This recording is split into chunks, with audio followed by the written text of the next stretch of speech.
Anh sẽ vì em làm thừa tình ai,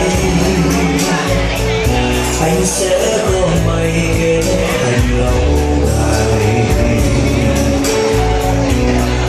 Đêm trăng nào tới đợi chiều hoàng hôn lên làn tóc, đợi một lần thăm sáng đôi môi Đón hai đứa chúng ta mà thôi. tình tú trời cao thành gương miền sáng, hai đứa đêm qua thiếu trụ trong đêm.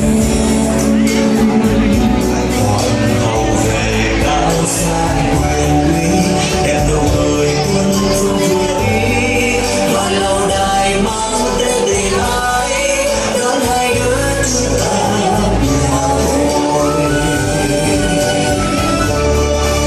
Em ơi áo đài tình ái đó chắc không có trên trần gian. Anh ơi em không bằng tiếng hát chắc đôi tay nhớ thiên thần. Em ơi áo đài tình ái đó sáng trong ánh trinh cầu xa, Cho nên cho dù nghìn năm qua còn vẫn vương đôi muôn hoa.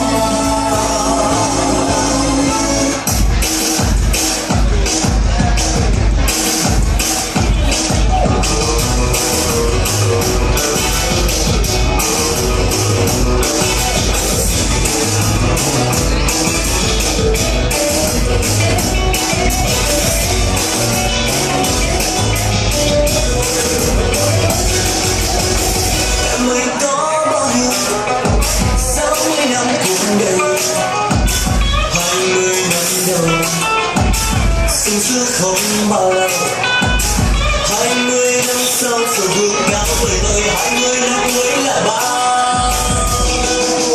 Hơn là thế đời sống không là bao, hơn là bao đời không là thế.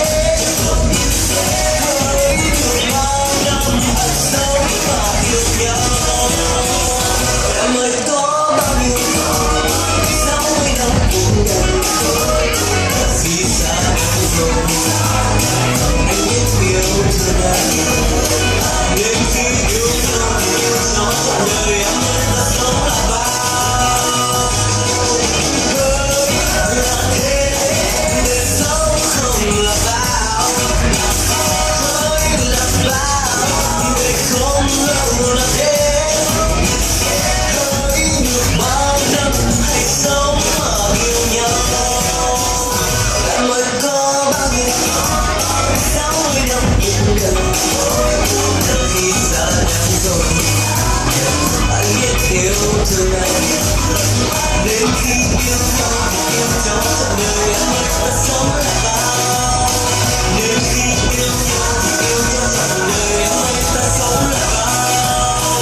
Đến khi yêu nhau cho đời em ơi ta sống là bao.